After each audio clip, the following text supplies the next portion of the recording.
আমি যেন থাকলে আপনাদের প্রবলেম একটা জমা আমি বিদায় নিয়ে যাই কেন্দ্রীয় মসজিদ থেকে। তারা প্রশাসনকে এমন ভাবে প্রেশার ক্রিয়েট করেছে, তারা বলেছে আমি মসজিদে ঢুকলে এখানে কারবালা হয়ে যাবে। আমি এখানে কোনো রক্তক্ষয়ী সংঘর্ষ চাই না, যার জন্য আমি নিরাপদ স্থানে পৌঁছেছি এবং আমার মসজিদকে আমি কলুষিত করতে চাই না। এই মসজিদকে আমরা অনেক অনেক ভালোবাসি। এই মসজিদের ইতিহাস আছে, এই মসজিদের ঐতিহ্য আছে।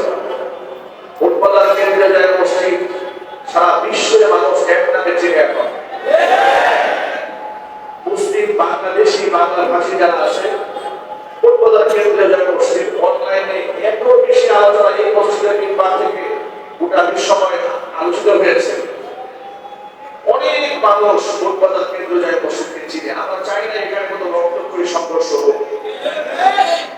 তারা আমাদেরকে মার্ডার কেসের আসামি বানাতে চেয়েছে।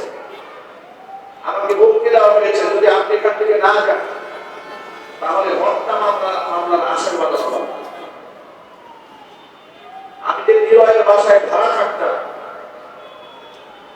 পুলিশ ফোর্স পাঠিয়ে দিয়েছে বাড়িওয়ালাকে বলে দিতে তারা যেন আমাকে বাড়িতে জায়গা না দেয়। আমার ঘরটা সেখানে গিয়ে তছনছ করে দিয়েছে। মোতালি সাহেবের বাড়িতে এসে দিনের পর দিন ওসি সাহেব, থানার এসপি, ওসি, ডিসি তারা একের পর এক চাপ দিয়েছে মাদানী হুজুরকে রিজাইন দেন। মোতালি জীবনের শেষ মুহূর্ত পর্যন্ত আমার পক্ষে সংগ্রাম করে বলেছেন যে কোন অপরাধে আমার খতিব সাহেবকে আমি রিজাইন দেব। কিন্তু জেদি মানুষ ছিলেন, তিনি বলেছেন যে অপরাধটা আমাকে শনাক্ত করে দেন, যে অপরাধ আমি খতিব সাহেবকে বলবো আপনি এই অপরাধে আপনাকে অব্যাহতি দেওয়া হবে। তারা কোনো কারণ দর্শাতে পারে না। তিনি মৃত্যু পর্যন্ত আমার রিজাইন বিচারের মধ্যে তিনি সই করেন। এভাবে দুনিয়া থেকে তিনি বিদায় হয়েছেন। তাকে এমন কথা বলা হয়েছে তার সন্তান আমার সামনে যে মাদানী হুজুরকে যদি আপনি মসজিদ থেকে রিজাইন না দেন আপনার সন্তানদের বিরুদ্ধে মামলা করা হবে। যেহেতু তিনি বয়স্ক ছিলেন, তার বিরুদ্ধে মামলা না করে সন্তানদেরকে জেলখানায় নিয়ে যাবে এমন হুমকি দিয়েছে। মোতালি সাহেব বলেছিলেন যে আমার সন্তানদেরকে জেলখানায় নিয়ে যাবে এই হুমকি দিচ্ছেন। আমি যদি একজন আলেমকে অপমান করি, বিনা কারণে একজন আলেমকে আমার মসজিদ থেকে আমি রিজাইন দিয়ে দিই, তাহলে এর থেকেও তো বড় শাস্তি আমার উপর আসতে পারে। তিনি রিজাইন করতে সাইন করেন। থানা থেকে রিজাইন লেটার নিয়ে মোতালি সাহেবের বাড়িতে পুলিশ দিনের পর দিন বসে রেখেছে। পুলিশ যখন বসে থাকতো মোতালি সাহেব আমাকে ফোন দিয়ে দিত, হুজুর আমার গেটের সামনে বসে আছে, আমি কি করবো? এইরকম ভাবে আমাদের এখানে প্রেশার ক্রিয়েট করেছে। আপনারা বলেন আমাদের অপরাধটা কি ছিল? আপনারা বলেন আপনাকে আল্লাহর ঘরে এই মসজিদের আমানতকে আমরা নষ্ট করেছিলাম? আমরা কোন রাষ্ট্রদ্রোহিতা করেছিলাম? দেশদ্রোহিতা করেছিলাম? খুন-খারাপি করেছিলাম? মানুষ হত্যাবাড়ি করেছিলাম? প্রতিষ্ঠানের কোন ক্ষয়ক্ষতি করেছিলাম? আমাদেরকে তারা সহ্য করতে পারত না, কোনোভাবে সহ্য করতে পারত না। আমি তৎকালীন পুলিশ কমিশনার সাহেবের সাথে সাক্ষাৎ করেছিলাম। তিনি বলেছিলেন যে হুজুর এই পরিস্থিতিতে একটা জবাবদিহিত বক্তারের মধ্যে তো আমি আপনাকে ছেড়ে দিতে পারি না, তবে দেশ স্বাভাবিক যদি হয় ইনশাআল্লাহ আপনি ফিরে আসবেন।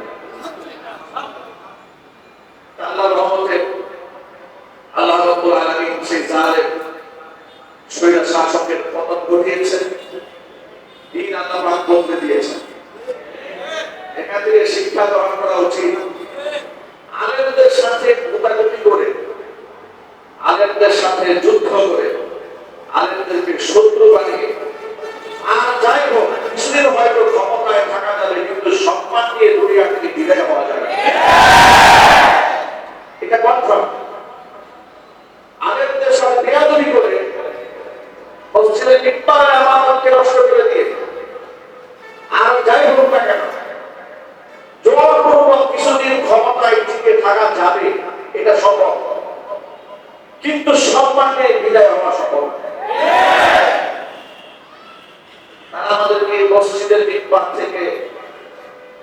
বিদায় কাটাবার সুযোগ দেয় নাই, তাদের প্রায়শ্চিত্ত ভোগ করতে হয়েছে। স্বৈরাচারী শেখ হাসিনা চেয়েছিল একটা বিদায়ী ভাষণ দেওয়ার জন্য,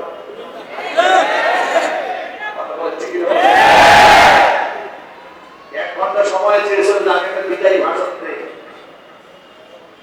সেনাবাহিনী বলেছে আপনার হাতে সময় আছে মাত্র 18 ঘন্টা, এর মধ্যে যদি আপনি এলাকায় না ছাড়েন আপনার অস্তিত্ব কোথায় যাবে আপনি তো বলতে পারবেন। বিদায়ী ভাষণ দেবে তার সন্ধ্যেবেলা দুপুরের খাবার খাওয়ারও চাই পায় না। বিদায় ছাড়া চোরের মতো দেশ থেকে পালিয়ে দিতে বাধ্য হয়েছে। কারণ তারা এই দেশের অসংখ্য আলেমদেরকে মিথ্যা মামলায় জেল খাটিয়েছে, অসংখ্য আলেমদেরকে তারা ফাঁসির আসামি বানিয়েছে, অসংখ্য খতিব সাহেবদেরকে মসজিদ থেকে বিনা নোটিশে তাড়িয়ে দিয়েছে, অসংখ্য আলেম ওলামাদেরকে বছরের পর বছর কারারুদ্ধ রেখেছে। মুফতি জসিমউদ্দিন রহমানী হাফিজাহুল্লাহ উস্তাদ 11 বছর বিনা অপরাধে তাকে কারারুদ্ধ রেখেছে।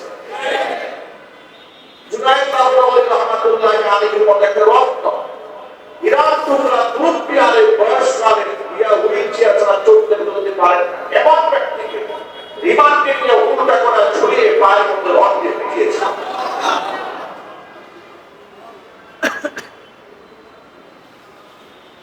শুধু কি তাই, গোটা ওয়ার্ল্ডে বিশেষ করে উপমহাদেশের শ্রেষ্ঠতম দিনের দায়ী ওয়ার্ল্ড ফেমাস ইসলামিক চিন্তাবিদ, আন্তর্জাতিক খ্যাতি সম্পন্ন মুফাসসির কোরআন শহীদ আল্লামা আব্দুল ওয়াহাব হোসেন সাঈদী রাহমাতুল্লাহ আলাইহি আল্লাহর একজন কিংবদন্তি ওলি ছিলেন, যিনি বিগত 30 বছর আগে এই দেশ সমাজ সম্পর্কে যা বলতেন আজকেও সেই বক্তব্য শুনলে মনে হয় এই বক্তব্য তিনি গতকাল দিয়েছেন। এমন একজন রত্ন, এমন একজন বড় মাপের আলেম, এমন একজন জনপ্রিয় ব্যক্তিকে 13টি বছর মিথ্যা মামলায় কারারুদ্ধ রেখে সর্বশেষ নাটকীয় কায়দায় জেল থেকে বের করে হসপিটালে এনে তাকে বিষ প্রয়োগ করে হত্যা করা হয়েছে।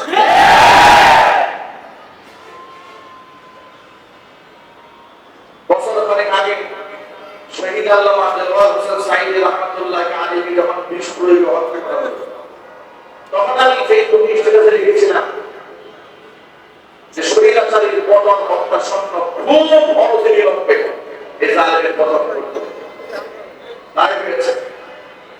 আল্লামা মাহমুদুল হক হাফিজাহুল্লাহ একটা শীতল পুরুষকে নিজের স্ত্রী দিয়ে ধর্ষণের মামলা দিয়েছে। এখনো কোন ফামেশা বক্তব্য নাই যে আলেম সম্পর্কে না দিয়েছে। আমার মতো আত্মা মানুষের ব্যাপারে ফেসবুকে নানা ধরনের বাজে বাজে কথা লিখেছে, যাতে করে মানুষ আমাদেরকে ঘৃণা করে। কিন্তু আজীব ব্যাপার হচ্ছে ওদের সমস্ত মিডিয়া ছিল ওদের হাতে, 71, 72, 73 পর্যন্ত যা আছে সব ঠিক কিনা বলে। আমাদের পক্ষে তো চুল শব্দ করার কেউ ছিল না। এত মিডিয়া থাকার পরেও সমস্ত মিডিয়া নিয়ে আমাদেরকে জঙ্গি, তালেবান, রাজাকার, আল-বদর, আল-শাম, মৌলবাদ, উগ্রবাদ, এখনো কোনো শব্দ নাই যেগুলো দিয়ে আমাদেরকে ঘায়েল না করেছে। সব করেছে, কিন্তু এদেশের মুসলমানেরা, এদেশের মানুষ তাদের সমস্ত প্রচারণাকে ভুলু করে নিক্ষেপ করেছে। ওরা আলেমদেরকে ছোট করতে পারে না।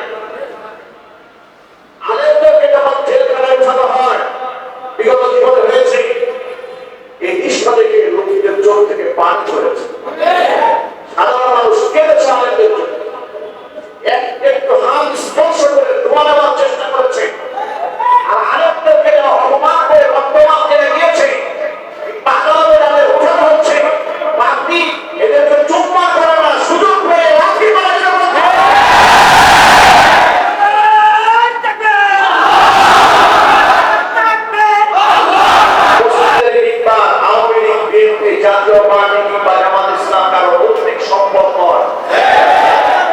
মসজিদের ইকবাল সকলে ঠিক কিনা বলে?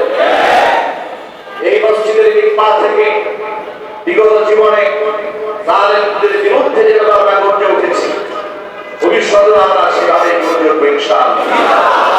বলুন ইনশাআল্লাহ। আমি অবাক হয়ে যাই, এখনো পর্যন্ত স্বৈরাচারী হাসিনার জন্য যারা মায়া কান্দা কান্দে, ভালো করে সবাই বলা।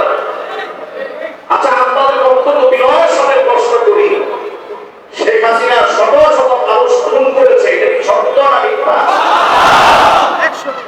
যারা খুব বন্ধ রাখে সত্য আছে তাদের, কিন্তু জোরে বলতে হবে, শেখ হাসিনা প্রত্যক্ষ বা পরোক্ষ নির্দেশের মাধ্যমে এদেশের অসংখ্য ছাত্রদেরকে, অসংখ্য আলেমদেরকে, অসংখ্য সাধারণ মানুষকে খুন করেছে। এই কথা কি সত্য না মিথ্যা?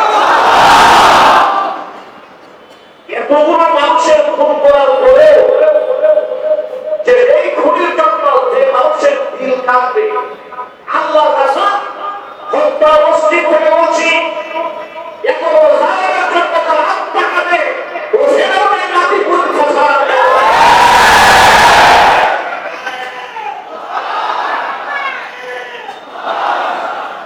সুতরাং আমাদের কথা পরিষ্কার, রাজনৈতিক কোনো বিরোধ কার সাথে আমাদের নাই, কিন্তু জালেমদের সাথে কোনো আপোষ নাই। কেউ আমাদের মাঝে কারো হয় না, কিন্তু আল্লাহর কোরআনের বিরুদ্ধে যে যাবে, যদি মানুষ ভালো হয়, পায়ে কৃষ্ণ করতে দলিত করতে 1 সেকেন্ড সময় দেব। সুতরাং কোরআন সুন্নাহর পক্ষে আমরা আছি না, আমরা আছি আমাদেরকে তারা বলতো আমরা নাকি সরকার বিরোধী কথা বলি, পশ্চিমের পাশে কথাটা খুব ভালো করে বসে আমরা কোন জায়গায় সরকার বিরোধী কথা বলেছি? আমরা প্রতি জুমার পরে বলি নাই তারা মেট্রো রেলের টাকা চুরি করেছে, বলেছি আমরা? 10 টাকা চালের দাম বলে 100 টাকা খাই গেছে, তাও বলি না। কথা বলে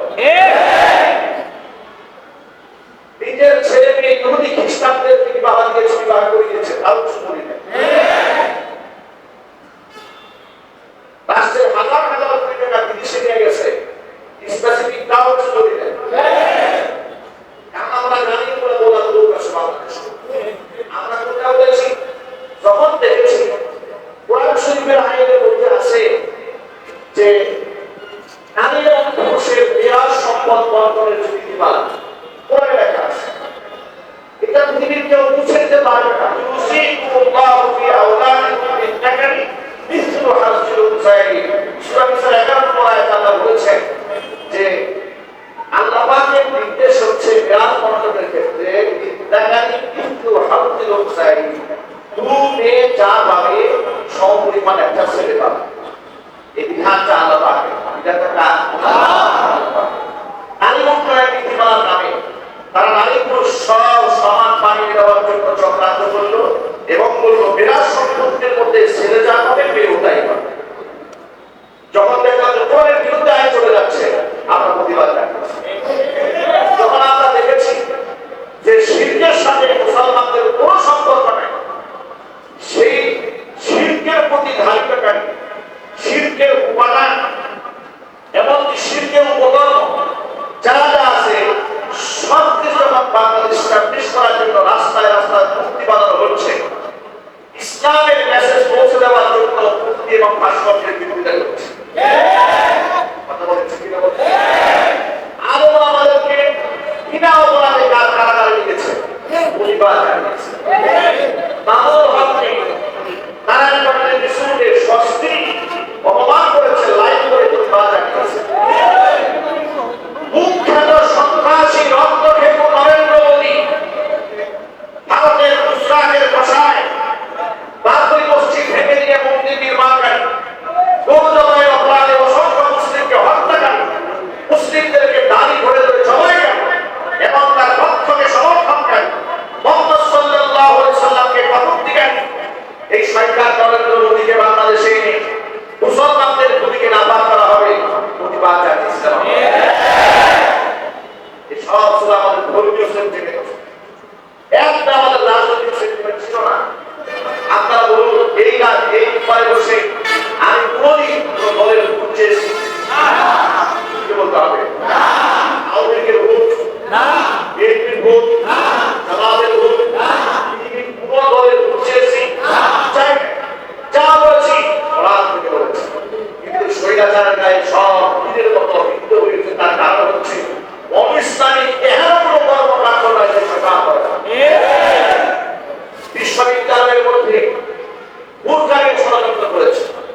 করে না।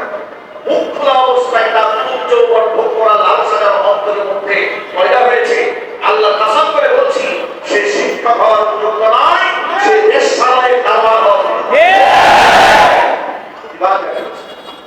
এই সব বক্তব্যগুলো প্রতিবাদ জানাবার পরে তারা বললো আমরা রাষ্ট্রবিরোধী কথা বলবো। এরপরে 2021 সালে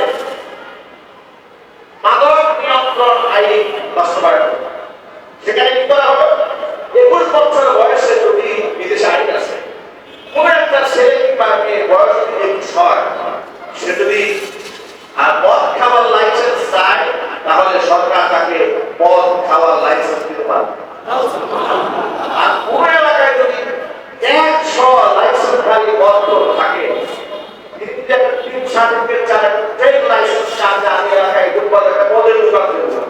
তাহলে তাকে সেই লাইসেন্স পর্যন্ত দেওয়া যাবে। এই হচ্ছে তাহাজ্জুদকারী তাহাজ্জুদি রাষ্ট্র পরিচালকের ইসলামের মহব্বতের তরুণ দশা। মদের লাইসেন্স পেয়ে দিয়েছে, প্রতিবাদ জানিয়েছে। আলেমরা আমাদেরকে জেলখানায় নিয়েছে, প্রতিবাদ জানিয়েছে। কোরআনের পর্দার বিরুদ্ধে কথা বলেছে, প্রতিবাদ জানিয়েছে। রাস্তায় মূর্তি ভাস্কর্য বানিয়েছে, প্রতিবাদ জানিয়েছে। যেদিন ভাস্কর্যের বিরুদ্ধে বক্তব্য করলাম, সেদিন এখানেই বলেছিল আওয়ামী লীগের বড় বড় একটা করবে। তোমার বয়ান শেষ হবার পরে ধারায় গিয়ে অভিযোগ করলো মাদারি প্রচন্ড বঙ্গবন্ধু সেই বিরুদ্ধে কথা বলছে। কি মহাব্বত বঙ্গবন্ধু, এত মহাব্বত, আর মাথার উপর যখন পেশাব করেছে মহাব্বত কোথায় ছিল তোমাদের? জাতির কাছে জবাব দিতে হবে, কিংবা মিথ্যা নির্ভুলে বাস্তবতা করতে হবে।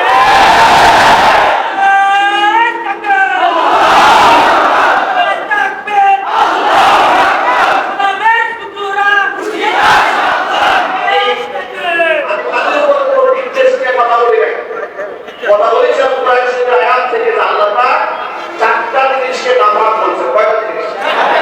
আবার আল্লাহ পাক 4টি জিনিসকে নামাজ বলেছে। আল্লাহ রাব্বুল আলামিন বলেছেন, ইয়া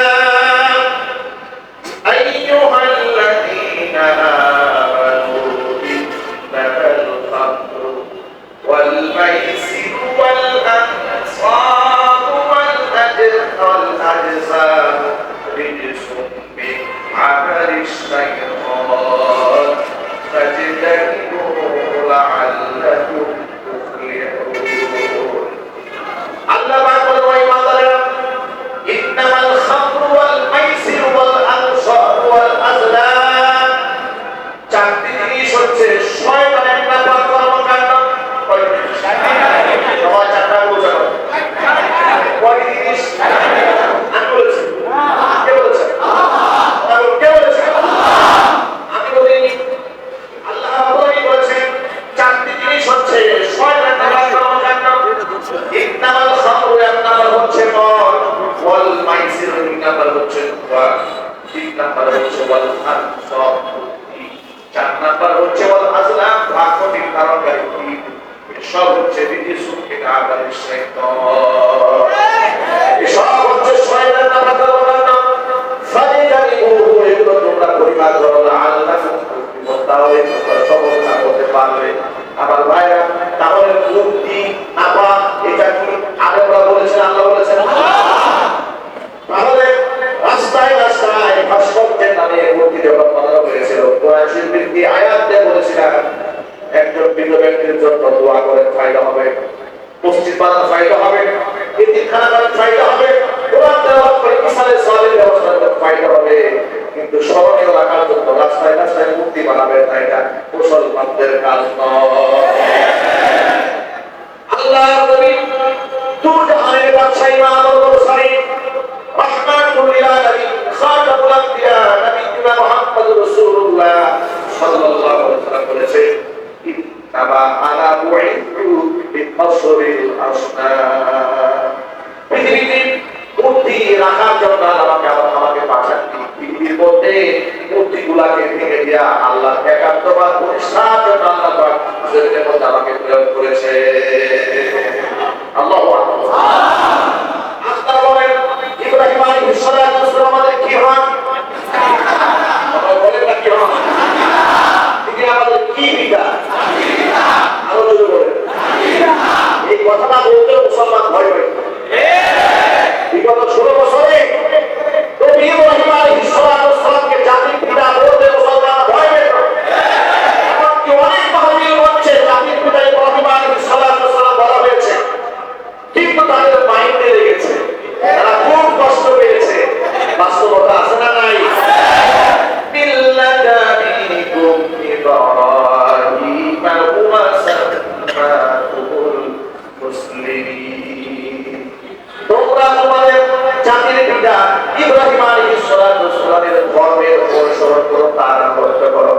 মানে তুমি যখন বিশ্বাস করবে আমি আল্লাহ ছাড়া কোনো মাবুদ নাই, ইলাহ নাই, আইয়ুদ্দাদা নাই, বিদাদা নাই, রব নাই, সৃষ্টিকর্তা নাই, আমি আল্লাহ ছাড়া কোনো রাসূল নাই, কোনো খালেক নাই, কোনো মালিক নাই, হায়াত দানকারী কেউ নাই, জীবন দানকারী কেউ নাই, মৃত্যু দানকারী কেউ নাই। যখন তুমি বিশ্বাস করে নিয়েছো পৃথিবীর কোনো পীর, পৃথিবীর কোনো দুর্গা, পৃথিবীর কোনো দরগা, পৃথিবীর কোনো ভাস্কর্যের সামনে সম্মানে তোমার মাথা নত হবে না, সম্মানে মাথা নত হবে একমাত্র তার সামনে। আমার প্রিয় বন্ধুগণ, ইব্রাহিম আলাইহিস সালাম মূর্তি ভেঙে কুড়িয়ে দিয়েছিলেন। তিনি বাপ দাদা আত্মীয় শিক্ষা দিতে চেয়েছিলেন, করতে কোনো ক্ষমতা নেই, সমস্ত ক্ষমতার মালিক এই শিক্ষা যদি ইব্রাহিম দিলেন, তাহলে তুমি সেই নবী ইব্রাহিমের আদর্শিক সন্তান বলে মুসলমান হিসেবে নিজে দাবি করার পরে তুমি কিভাবে মূর্তি নির্মাণ করো? জবাব দাও, কথা বলে। আমরা প্রতিবাদ জানাবার পরে তারা টেলিভিশন দর্শকদের বলেছিল, শোনে তারা বলতো হুজুররা ভাস্কর্যের বিরুদ্ধে কথা বলে, অথচ তুরস্কে মূর্তি আছে, ভাস্কর্য আছে, ইরানে মূর্তি আছে, লেবাননে মূর্তি আছে, সৌদি আরবে এই ভাস্কর্য আছে, সেই ভাস্কর্য আছে, নানান মূর্তি। আমার প্রিয় ভাইরা, মনে রাখবে Saudi, Kuwait, Iran, Iraq, Lebanon, পৃথিবীর কোন মুসলিম দেশ আমাদের জন্য মডেল নয়। আমাদের জন্য মডেল হচ্ছে কোরআন এবং সুন্নাহ। কথা বলেন ঠিক না? আপনারা আমার সামনে যারা বসে আছেন, আমিও আপনাদের মডেল করি, আমি আপনাদের মডেল করি, আমি আপনি আমাদের সকলের মডেল বিশ্বনবী মুহাম্মদ রাসূলুল্লাহ। সুতরাং মূর্তি তুরস্কে বানিয়েছে না ইরানে বানিয়েছে না ইরানে বানিয়েছে, এগুলা দাদাকে আদা বলা শেখায় কোনো লাভ নাই। আজে বাজে কথা বলে গাল বলে কথা বলে কোনো লাভ নাই। আমি শোনাইতে পারছি ও আমার দেখা দিতা কথা বলতে কিনা বলতে, আমি দেখাই বলি হাদিস, ও আমার দেখাই সৌদি আরব। আচ্ছা, ইরান কিংবা কুয়েত কিংবা তুরস্কের ভাস্কর্যটা খুব মজা লাগছে। সৌদি আরবে খুরমা খুব মজা লাগে, কিন্তু সৌদি আরবের পর্দার ব্যাপারে খুব কঠোরতা আছে, এটা মজা লাগে না? সৌদি আরবে চুরি করলে হাত কেটে দেয়, ওটা মজা লাগে না? সৌদি করলে হত্যার বিনিময়ে হত্যা হয়, এটা মজা লাগে না? জিনা করলে, ধর্ষণ করলে কল্লা উড়াই দেওয়া হয়, এটা মজা লাগে না? এর মানে হচ্ছে তারা আসলে সৌদিকে মডেল মানে না। ওরা সৌদি শাসক কিংবা পৃথিবীর কোন মুসলিম দেশের মুসলিম শাসক যদি অনুষ্ঠানিক কোন কর্মকাণ্ডকে করেই ফেলে, শয়তানের অস্ত্রতায় করে ওটাকে হাইলাইট করে নিজেদের কর্মকর্ম ধামাচাপা দেওয়ার চেষ্টা করে, এইভাবে এই সমস্ত মিডিয়া, সমস্ত সাংবাদিক, সমস্ত পত্র পত্রিকাগুলো তারা বানিয়ে ফেলে দিয়েছে। মিডিয়া আলেম ওলামাদের প্রশংসা করতে দেওয়া হয় নাই, এমনকি আলেমদের বক্তব্য স্বাধীনভাবে প্রচার করতে দেওয়া হয় না। কথা বলে ঠিক কিনা বলেন? আমি এবার যে কথাটি বলতে চাই সেটা হলো আপনার জন্য, আমার জন্য, গোটা দেশের মানুষের জন্য আদর্শ মডেল আমিও নয়, কোনো আলেম নয়, কোনো দরবেশ নয়। মডেল তাহলে কোরআন বলে দিয়েছি, লাকাদ কানা লাকুম ফি রাসূলিল্লাহি উসওয়াতুন হাসানাতুন লিমান কানা ইয়ারজুল্লাহা ওয়াল ইয়াওমাল আখির ওয়া যাকারাল্লাহা কাসীরা। আল্লাহ পাক বলেন, আমার রাসূলের মধ্যে তোমাদের জন্য রয়েছে উত্তম আদর্শ, তবে সকলেই সে আদর্শ গ্রহণ করবে না। লিমান কানা ইয়ারজুল্লাহা ওয়াল ইয়াওমাল আখির, যারা আখিরাতের দিনের প্রাপ্তির আশা করে, যারা আল্লাহ পাকের রহমত আশা করে, একমাত্র তারাই মুহাম্মদ রাসূলুল্লাহ সাল্লাল্লাহু আলাইহি ওয়াসাল্লামের জীবন থেকে আদর্শ খুঁজে পাবে।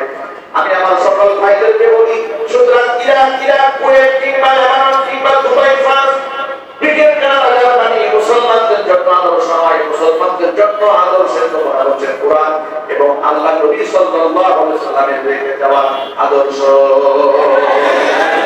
ঠিক কিনা বলেন? এই কথাগুলো আমরা কোরআন এবং সুন্নাহ দিয়েই বলেছি। বলার পরে তারা বলেছে এই তো হুজুর আমাদের বক্তব্য, হুজুর আমাদের ভাস্কর্য বিরোধী, ওনাদের কত পীড়িত ভাস্কর্যের জন্য, কত মহব্বত ভাস্কর্যের জন্য, বা মধ্যে একজনে ঠিকভাবে পাতলা বানিয়ে ফেলে দিয়েছিল, সেই মূর্তিগুলো রক্ষা করতে পারলেন না। মামুনুর হক বলেছিলেন, যদি আমাদের সময় আসে আমরা আমাদের বাবার মূর্তি হলেও ভেঙে ফেলে দেব। আমি এই দেশে 5 আগস্টে বিপ্লবী সাধারণ ছাত্র জনতাকে হৃদয়ের গভীর থেকে শ্রদ্ধা নিবেদন করি। আমি খুব অবাক হয়েছি যে খেলাফত প্রতিষ্ঠা হওয়ার আগেই মূর্তি ভাঙা শেষ। আমি তো মনে করি দেশের আলেম সমাজ এই দিক থেকে সাকসেস। এই দেশের মুসলমানদের কলিজার মধ্যে এই দেশের ঢুকাতে সক্ষম হয়েছে। 35 সালে মুসলমানের কোন সম্পর্ক নেই।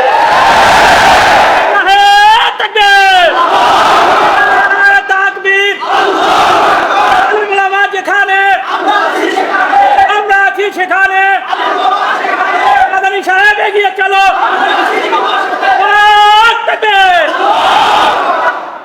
এই দেশের আলেম ওলামারা সাধারণ মানুষের অন্তরে এই দেশে ঢুকাতে সক্ষম হয়েছিলেন।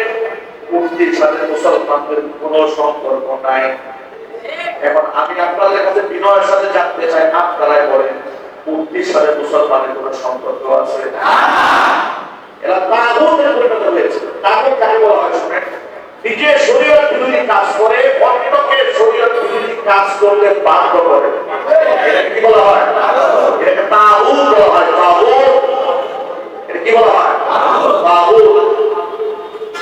ফিরআউন সম্পর্কে কোরআন মাজিদের মধ্যে আল্লাহ রাব্বুল আলামিন বলেছেন, ইন্নাহু লাতাগা, যে সে এই ব্যক্তি হচ্ছে সীমা লঙ্ঘন করেছে।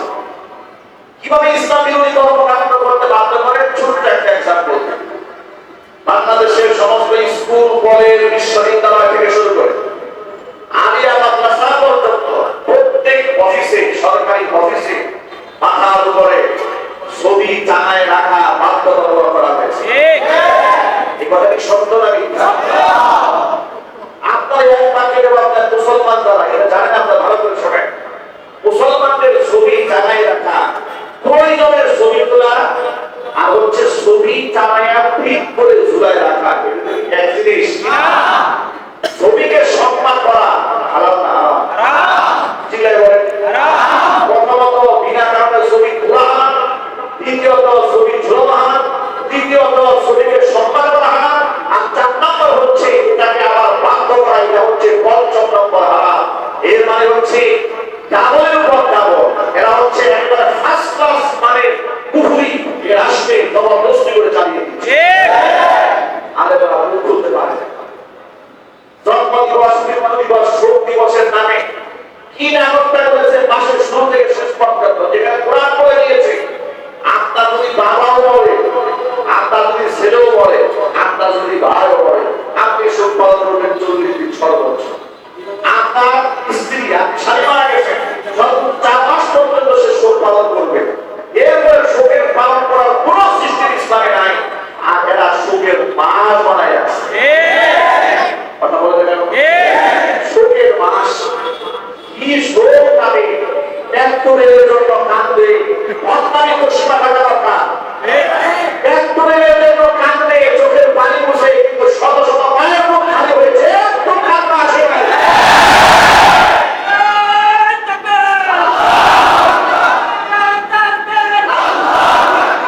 কিছুদিন আগে দেখলাম যে তার জন্মদিন উপলক্ষে তার স্পেন্সারেরা ফেসবুকে দেখি পুশ করা শুরু করেছে মারধর।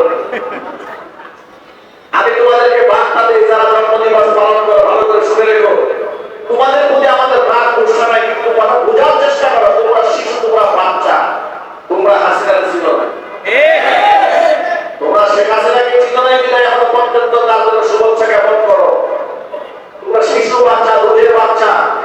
এই শেখ হাসিনা হচ্ছে সেই শেখ হাসিনা পিতৃ পরিচয়ে, পিতৃ ভর্তা পরিশুদ্ধ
তৎকালীন যুগের স্বৈরাচারী, যাতে করে হিন্দুদের কলিজা ঠান্ডা করে মুসলিম জবাই করে হিন্দুদের অনুগ্রহ নিয়ে কিয়ামত পর্যন্ত ক্ষমতায় থাকে।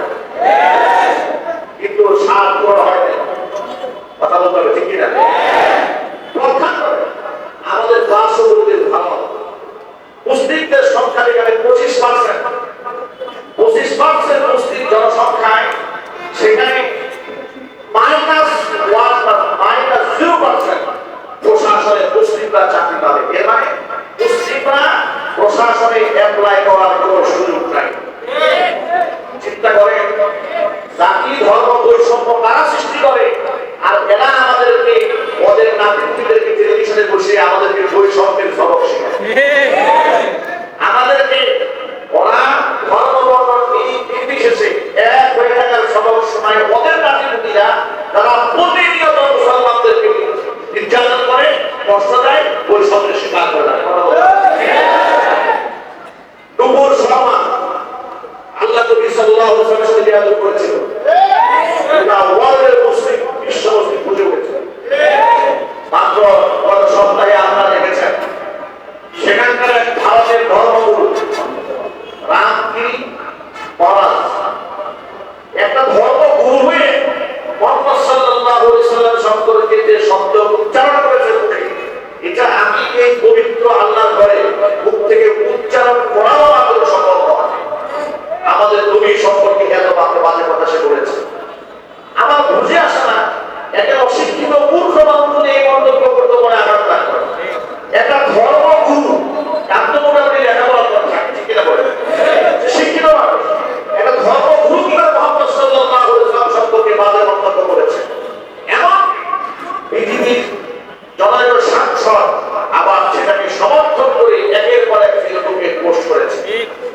আমি আপনাদেরকে বলি, আপনারা বলেন তো আজ পর্যন্ত আমাদের বাংলাদেশের কোন আলেম হিন্দু সম্প্রদায়ের বিরুদ্ধে উস্কানিমূলক কথা বলেছে? এটা আমি বক্তব্য দিচ্ছি, আমার কানে আমার পানে অসংখ্য বিধি আমার বক্তব্য রেকর্ড করছে। বিগত 16 বছরে আমি যত কথা মানুষের সামনে বলেছি তার অধিকাংশ কথা রেকর্ড আছে। আমার একটা বক্তব্য দেখা আমি যেখানে উস্কানি দিয়েছি যে আপনি হিন্দুদের মন্দিরে আঘাত আনেন কিংবা ওদের ধর্মগুরুর ব্যাপারে কোনো নানান কথাবার্তা বলেছি, আপনারা আমাদের সামনে পেশ করুন, দেখাতে পারবেন না ইনশাআল্লাহ। শুধু আমি বাংলাদেশের দায়িত্বশীল কোনো আলেমের মুখে এগুলো পাবেন না, তার কারণ কোরআন তাদেরকে শিখিয়েছে। শিখিয়েছে সবাই কোরআন পানি আল্লাহ রাব্বুল আলামিন বলে দিয়েছেন, ওয়ালা তাসুব্বুল্লাযীনা ইয়াদউনা মিন দুনিল্লাহি ফায়াসুব্বুল্লাহা আদওয়ান বিগাইরি ইলমিন। আমি আল্লাহকে বাদ দিয়ে দাও যে সমস্ত দেবদেবীর পূজা অর্চনা করে, ওই সমস্ত দেবদেবীদেরকে তোমরা গালমন্দ করো না, তাহলে তারা ইচ্ছা বশবর্তী হয়ে পক্ষদশারে তোমার আল্লাহই তারা গালি দিয়ে বসবে। কত বড় ধর্ম সুনিষ্ঠ ধর্ম ইসলাম সুন্দর করে শিখিয়ে দিয়েছে অমুসলিমদের দেবদেবীর সমালোচনা করা যাবে না। এই জন্য পৃথিবীর কোন দায়িত্বশীল মুসলমান এই কাজটা করে না। সুবহানাল্লাহ। আর সেই জায়গায় রামগিরি মহারাজ একটা ধর্মগুরু হয়ে মুহাম্মদ সাল্লাল্লাহু আলাইহি ওয়াসাল্লাম সম্পর্কে এত বাজে কথা বলেছেন। সেই নবীর ব্যাপারে, যে নবীর চরিত্রের ব্যাপারে স্বয়ং আল্লাহ কোরআনে কসম করে বলেছেন, ওয়া ইন্নাকা লা'আলা খুলুকিন আযীম। অনবীর সুরভালো চরিত্রের অধিকারী আপনি নন, আপনি মহান চরিত্রের উপর প্রতিষ্ঠিত আছেন। সুবহানাল্লাহ। মাইকেল এইচ হার্ট একজন বড় দার্শনিক বিজ্ঞানী, তিনি একটা বই লিখেছিলেন দ্য হান্ড্রেড। ওই বইয়ের ভিতরে গোটা পৃথিবীর 100 মহামনীষীদের জীবনে লিখেছিলেন। তিনি ছিলেন খ্রিস্টান ধর্মাবলম্বী। খ্রিস্টান ধর্মাবলম্বী হওয়ার পরেও গোটা পৃথিবীর মহামনীষী 100 বাছাই করার মধ্যে সবার আগে তিনি মুহাম্মদ সাল্লাল্লাহু আলাইহি ওয়াসাল্লাম নাম থেকে গিয়েছেন। তার কাছে প্রশ্ন করা হলো, আপনি একজন খ্রিস্টান, আপনার নবী ঈসা আলাইহিস সালামের নাম দিয়েছেন 6 নম্বরে, মুহাম্মদ সাল্লাল্লাহু আলাইহি ওয়াসাল্লাম নাম দিয়ে 1 নম্বর, তার কারণটা বলেন। তিনি বললেন, শোনো, আমি খ্রিস্টান ধর্মাবলম্বী হলেও ইনসাফ ছাড়া কথা বলতে পারি না। আমি যদি বিশ্বনবী মুহাম্মদ সাল্লাল্লাহু আলাইহি ওয়াসাল্লামকে পরে নাম দিতাম, আমার নবীর নামটা আগে দিতাম, কারণ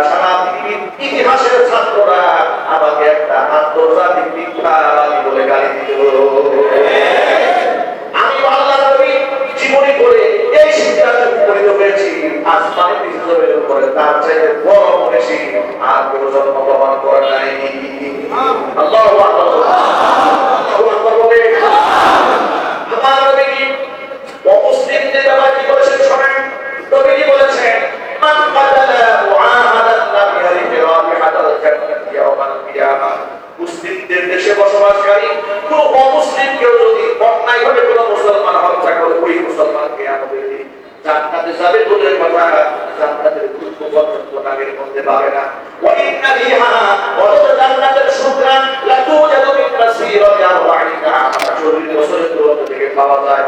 এমন কঠিন কথা আল্লাহ নবী বলেছেন, কোন মুসলমান যদি অমুসলিমকে হত্যা করে তাহলে অমুসলিমদের পক্ষে নবীর কথা আছে না নাই? আরো জোরে বলেন। কোরআন বলে দিয়েছে লা ইকরাহা ফিদ্দীন, তোমার ধর্ম জোর করে ভিন্ন ধর্মাবলম্বী করে চাপাইতে পারবে না। এত সুন্দর সুন্দর কথা কোরআনে আছে, এত সুন্দর সুন্দর কথা হাদিসে আছে, আর সেই নবীজির ব্যাপারে এমন বাজে কথা নাউযুবিল্লাহি মিন যালিক তারা কেমনে উচ্চারণ করলো? আমাদের বক্তব্য খুব বড় পরিষ্কার। আল্লাহ নবী সাল্লাল্লাহু আলাইহি ওয়াসাল্লামকে যারা গালমন্দ করবে, মান সাবকাত নবীকে ফারুদুহু, একটা আল্লাহ নবীকে গালমন্দ যে করবে তার তওবা রসুল দেওয়া হবে না, তার একমাত্র শাস্তি হচ্ছে মৃত্যুদণ্ড। এই দাবির সাথে কি আমাদের একমত আছে? যদি বলে একমত আছে, বৈষম্য বিরোধী ছাত্র আন্দোলনে রাষ্ট্র স্বাধীন হওয়ার পরে বাংলাদেশের বিচ্ছিন্ন দুই একটা জায়গায় মন্দিরে হামলা হয়েছে। এটা প্রশাসন তদন্ত করে ভালো করে বলতে পারবে কারা হামলা করেছিল। নাটকীয় এই ঘটনাকে কেন্দ্র করে ভারতের নরেন্দ্র মোদী বাংলাদেশের প্রধান উপদেষ্টা ডক্টর মোহাম্মদ ইউনূস সাহেবকে ফোন করে বলেছিলেন এই দেশের সংখ্যালঘুদের নিরাপত্তা জোরদার করার জন্য। আমরা বলি এই দেশের সংখ্যালঘুদেরকে নিয়ে নরেন্দ্র মোদী আপনাকে টেনশন করতে হবে না।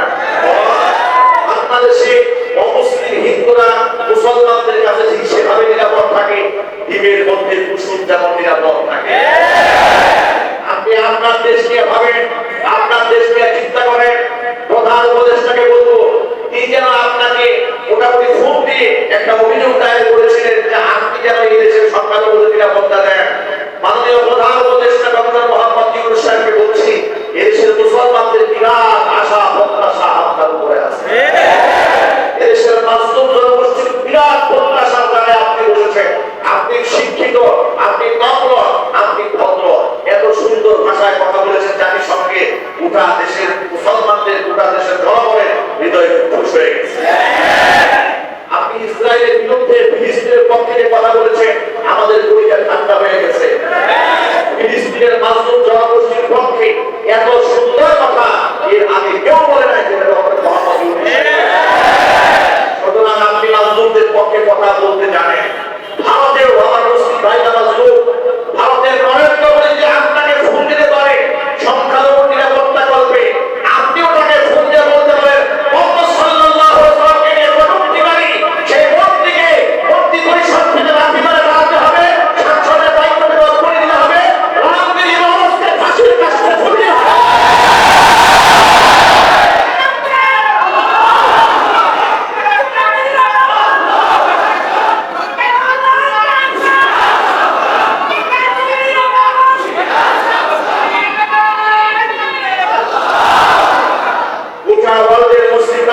দাবি জানিয়েছেন, আমাদের দাবিও আমরা এখনো বন্ধ শেষ করি নাই। তার কারণ যতদিন পর্যন্ত এর সুরাহা না হবে মুসলমানদের পরিচয় ঘাস পাবে না।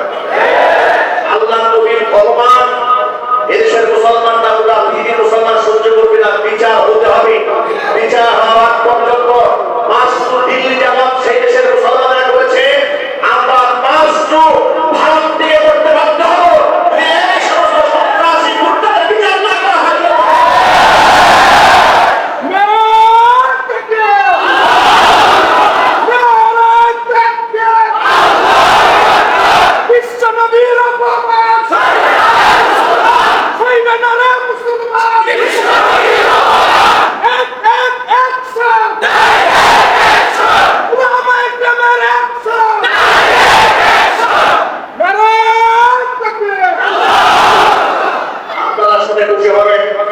এই ফুটবলার কেন্দ্রে যারা মসজিদের মিম্বার থেকে বিগত জীবনে ইসলাম বিরোধী সমস্ত অপকর্মের বিরুদ্ধে যেটা আমরা গর্জে উঠে রাজপথে ঝাঁপিয়ে পড়েছি, আমাদের সেই ধারাবাহিকতা আবার নতুন আজকে থেকে শুরু হচ্ছে।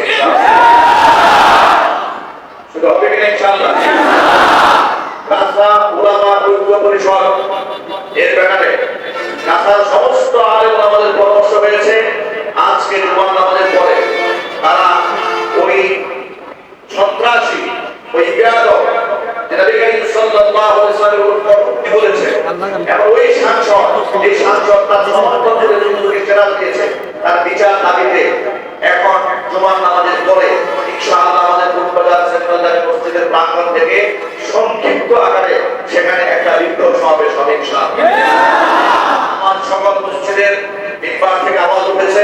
মসজিদের মুসল্লিরা সব ঝাঁপিয়ে পড়বে, আপনারা নামাজে শান্তি এবং সুশৃঙ্খলা বজায় রেখে